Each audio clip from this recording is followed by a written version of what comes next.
Hello dears, this is the last lecture of unit number 2nd. So in this lecture we will discuss about rear axle drives. Okay, so let we start. Rear axle drives. The rear axle drives are used to transmit the torque from the gearbox to the rear axle. The common drives are used. These are the different types. First one is the Hotchkiss drive. Second one is the torque tube drive. Third one is the radius arm drive. Okay.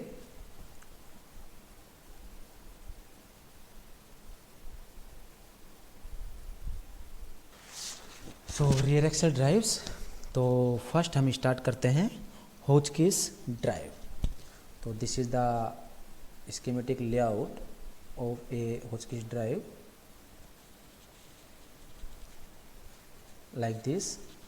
तो जैसे कि इसका एक end आपके पास universal joint से connect होता है. तो आपने देखा होगा ये जो रियर व्हील्स होते हैं वहाँ कनेक्ट होते हैं.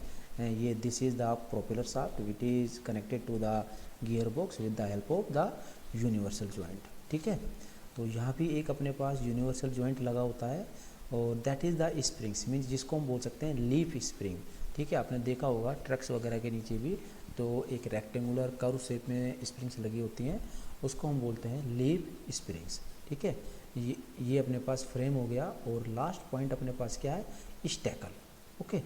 तो स्टैकल का मीन्स है ये पिवोट पॉइंट होता है कि अगर कोई भी मीन्स वाइब्रेशंस या अनबैलेंसिंग होती हैं तो ये पर्टिकुलर एंगल पर अपने पास रोटेट भी कर सकती हैं.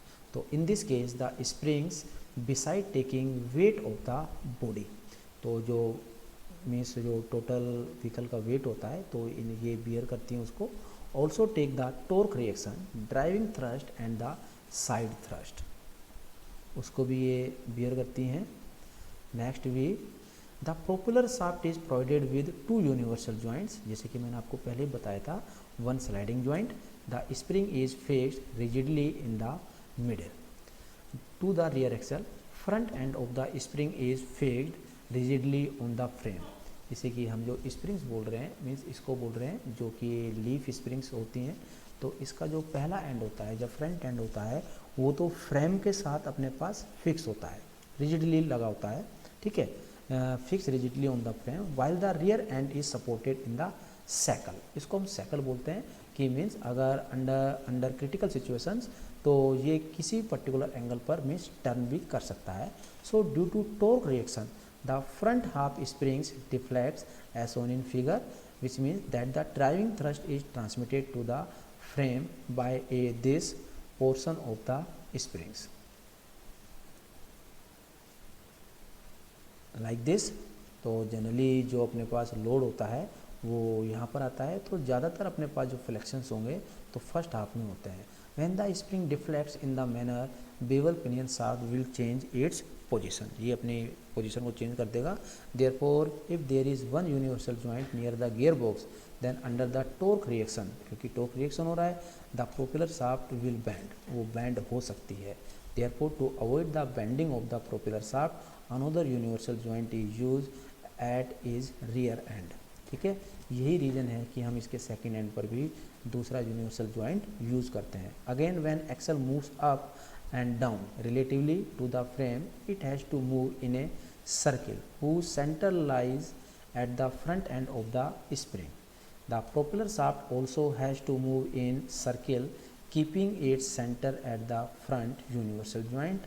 As these two centers do not coincide, therefore the length of propeller shaft always has to vary. This condition which is accommodated by the sliding joint in the propeller shaft. Next is the torque tube drive. Means जो होचकिस drive के अंदर तो हमने leaf springs का use कर लिया था. अब नेक्स्ट आता है टॉर्क ट्यूब ड्राइव. तो in this type of drive the spring take only the side thrust beside supporting the body weight. The torque reactions, braking torque and the driving thrust are taken by another member which is called the torque tube. So the one end of the torque tube is attached to the axle casing while the other end is spherical in shape, fits in the cup fixed to the frame. Since in this case the torque reaction and the driving thrust are taken by the torque tube, इसमें एक tube separate लगी होती है. The bevel pinion shaft axis will always pass through the universal joint at the front end of the propeller shaft if this joint is situated exactly at the center of the spherical end of the torque tube. ठीक है. Due to this reason no universal joint is at the rear end. अगर आप torque tube use कर रहे हैं तो जो rear side में जो यूनिवर्सल जॉइंट है इसकी हमें कोई ज़रूरत नहीं है. ठीक है. Reason no universal joint is at the rear end since both pinion shaft and propeller shaft will work about the same centre that of the spherical cup while moving up and down the axle, then no sliding joint will be necessary. So in this case no universal joints are needed at the rear end of the propeller shaft. Also no sliding joint is provided because both the pinion shaft and the propeller shaft in this case will move about the same center, means about the center of the spherical cup. यहाँ पर आप देख सकते हैं this is the schematic layout of the torque tube. तो यहाँ पर आप देख सकते हैं कि ये क्या है कि स्फेरिकल कप हो गया और ये आपके पास क्या हो गया टॉर्क ट्यूब हो गया. ठीक है. तो लाइक दिस हम यहाँ पर देख सकते हैं कि ये टॉर्क ट्यूब है अपने पास बैलेंसिंग कर देता है. ओके. तो जो यहाँ पर जो स्प्रिंग्स लगी होती हैं these are use only for the balancing of the weight. तो ये टू टाइप्स के जनरली हम जो रेयर एक्सल ड्राइव्स होते हैं इनको हम यूज़ करते हैं. तो आपका ये लेक्चर फिनिश आउट होता है, मीन्स ये यूनिट भी आपकी फिनिश आउट होती है. तो इसमें जो कुछ इम्पोर्टेंट क्वेश्चंस हैं इस यूनिट के अंदर कुछ इम्पोर्टेंट क्वेश्चंस हैं जिसे कि सबसे पहले तो अपने पास आता है, आप चाहे इनको नोट भी कर सकते हैं. फर्स्ट क्वेश्चन इज़ कि what do you mean bye framed और फ्रेमलेस कंस्ट्रक्शन. आप फ्रेम्ड और फ्रेमलेस कंस्ट्रक्शन से क्या समझते हैं. ऑल्सो डिफ्रेंशिएट बिटवीन दैम, और उन दोनों के बीच में डिफरेंस भी बताइए. तो आपको मैंने लेक्चर में सब कुछ बताया था, नोट्स में भी आपके पास ये अवेलेबल हैं. तो this question is the very very important. Okay. Next अपने पास आता है कि अपन बात करें क्लचेस के ऊपर. तो what is the working principle of the clutch, ये क्वेश्चन आपके पास आ सकता है. ठीक है. तो आपसे पूछ सकता है वो कि explain the construction and working principle of multi plate clutch and why it is superior over the single plate clutch, या in which situation we will use single plate clutch और मल्टी प्लेट क्लच. ठीक है.